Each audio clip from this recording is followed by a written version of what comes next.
Welcome to Euro Bangla City SATV News. This is Shibala Alam with our headlines. Government has undertaken multifaceted programs to ensure good governance in immigration system, said PM on Immigration Day. COVID-19 booster dose campaign will begin tomorrow, said Health Minister Zahid Malik. Senior citizens and frontliners will be given priority. Malaysia will soon open its market for Bangladeshi workers, a memorandum to be signed tomorrow in Kuala Lumpur.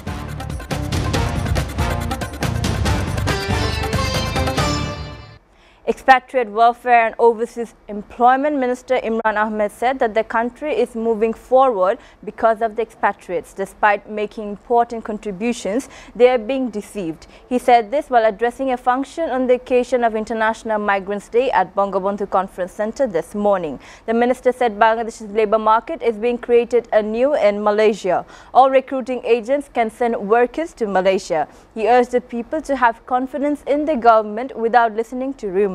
Speaking at the event, said millions of people are migrating every year due to various reasons. This number is increasing every year due to conflict, violence and climate change. However, these workers have confessed to various harassments and deceptions while going abroad. Additional immigration costs do not match the desired wages and jobs. Meanwhile, on the occasion of the day, President Abdul Hamid said global migration is facing a tough challenge today due to COVID-19 and geopolitical reasons. In order to protect the rights and interests of migrants, the provisions of various national and international laws must be properly observed. The Prime Minister said the government has undertaken multifaceted programs to ensure good governance in the immigration system.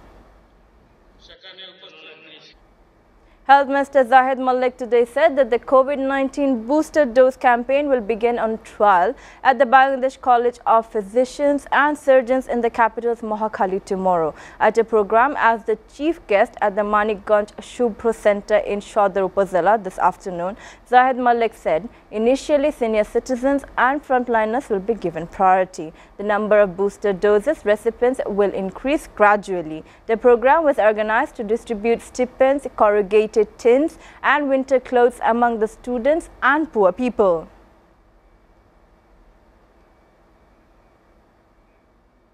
Malaysia will soon open its market for Bangladeshi workers, ending a freeze of more than 3 years, and concerns remain over the syndication of a few agents and the high cost of migration, major factors behind labour exploitation in the past. A memorandum of understanding is likely to be signed tomorrow in Kuala Lumpur between Bangladesh and Malaysia in this regard. Following allegations of labour exploitation and high migration costs of up to Taka 4 lakh per worker, Malaysian government has frozen recruitment from Bangladesh from September 2018. Ahead of the reopening of the Malaysian market, labour migration experts say that the concerns are justified as Malaysia is not keeping the market open for all agents in Bangladesh. Expatriate Welfare and Overseas Employment Minister Imran Ahmed said they are not allowing any system for syndication. Asked about the cost of migration, he said his target is to set the migration cost for sending workers to Malaysia at a level that will be viable for poor job seekers. A chairman candidate of the upcoming UP elections died nearly 3 hours after he was shot in Brahmanbaria's Nobinagar Upazila last night. Additional Superintendent of Police of Nobinagar Circle confirmed the death of the chairman candidate Ishadul Haq. One of his associates, Badul Shokar, died on the spot. The incident took place when Ishadul and Badul were returning from a locally organized Waz Mahfil at Kurigram Bazaar by the motorcycle. Locals rushed them to Brahmanbaria at General Hospital, where doctors declared Badul dead and referred Ishad to Dhaka as his condition was serious. Ishadul died around 1:45 a.m. when the ambulance carrying him reached Noshingdi. However, police said they are trying to arrest those involved in the incident. Viewers are taking a short break. Stay with Euro Bangla City SATV News.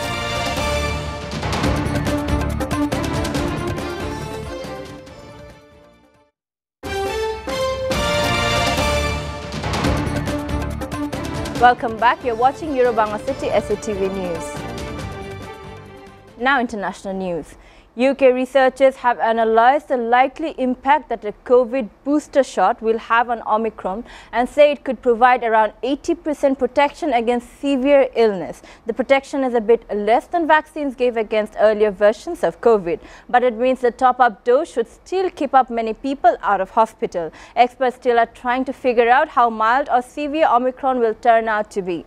Vaccines help teach the body how to fight COVID, but the current ones in use were not designed to combat the heavily mutated Omicron variant, meaning they're not a perfect match. To get around that, people in the UK are being advised to have a booster dose to build up higher antibody levels to fight the virus. The capital rioter who attacked police officers working to hold back the angry pro-Trump mob on January 6 was sentenced Friday, more than 5 years behind bars, the most so far for anyone sentenced in the insurrection. Palmer was one of the several rioters sentenced on Friday in District of Columbia courts for their actions that day when the angry mob descended to disrupt the certification of Joe Biden's victory following a rally by the then President Donald Trump. Scores of police were beaten and bloodied, 5 people died, and there was about $1.5 million in damage done to the U.S. Capitol. Palmer is the 65th defendant to be sentenced overall. More than 700 people have been charged. The judge said it has to be made clear trying to stop the peaceful transition of power and assaulting law enforcement officers is going to be met with certain punishment. Deputy Foreign Minister of Russia, Sergei Ryabkov, said Russia wanted a legally binding guarantee that the NATO military alliance would give up any military activity in Eastern Europe and Ukraine, part of a wish list of ambitious security guarantees it wants to negotiate with the West. The demands from a package that Moscow says is an essential requirement for lowering tensions in Europe and diffusing a crisis over Ukraine, which Western countries have accused Russia of seizing up for a potential new attack. Ryabkov said Russia and the West must start from a clean sheet in rebuilding relations. Washington and its NATO allies should immediately stop regular hostile actions against Russia. Ryabkov also said Russia was not willing to put up with the current situation anymore. He urged the United States to take the proposal seriously and come up with a constructive response fast. Hundreds of prisoners set fire to a Thai jail during a 2-day riot over the handling of a coronavirus cluster, with some inmates wounded as officers sought to restore order. Correction Department said Thai prisons are notoriously overcrowded and have struggled to curb the spread of the virus. More than 87,000 inmates have been infected, with 185 recorded deaths. Authorities were set to inspect the damage after some 400 prisoners in the southern Thai jail went on a rampage starting Thursday night, demanding the inmates with the coronavirus to be removed. The prison has a population of more than 2,100 and roughly 300 have tested positive. Inmates set fire to their sleeping quarters Friday evening, following another fire a day earlier, with 31 people subsequently arrested. Authorities said 10 people, including 8 children, were killed in a highway accident in Selangor state of Malaysia yesterday. Selangor Fire and Rescue Department Director said the accident involved 3 cars and a trailer lorry. The accident involved 17 victims, 10 of whom were confirmed dead. The dead were a man and a woman, while the other 8 victims were children, comprising 5 boys and 3 girls. The rescue team had to rescue a crane to use to lift the trailer off the car it crushed to take out the victims.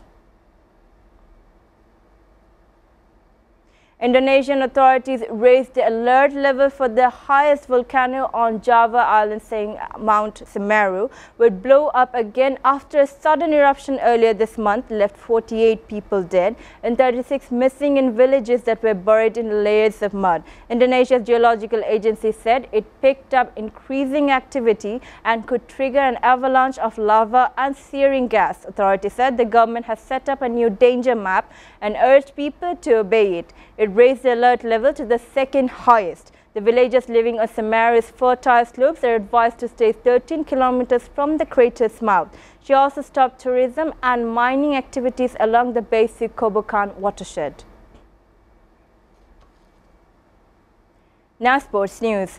Bangladesh tour on New Zealand for a 2-test series starting from January 1st next year was on the agenda in a Bangladesh Cricket Board meeting today. However, originally the meeting today at a BCB was mainly regarding the upcoming Bangladesh Premier League, but Bangladesh's ongoing tour on New Zealand was also discussed. BCB said there is no chance of cancelling the ongoing tour. The current New Zealand tour of Bangladesh has run into some turbulence after Bangladesh spin bowling coach Rangana Hera tested positive for COVID-19 in Christchurch. A few of the Bangladesh team members have also come in contact with the COVID patient on their way to New Zealand from Bangladesh. And such incidents has been seen the country's Ministry of Health impose an extended 3-day room quarantine on Bangladesh players and staff members. Before ending, we go to the City SATV News headlines again. Government has undertaken multifaceted programs to ensure good governance in immigration system, said Prime Minister on Immigration Day. COVID-19 booster dose campaign will begin tomorrow, said Health Minister Zahid Malik. Senior citizens and frontliners will be given priority.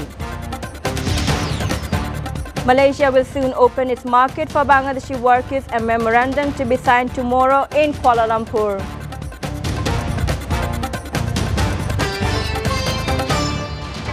You're up to date so far here on Bangla City SATV News, and to know the latest news, visit www.satv.tv.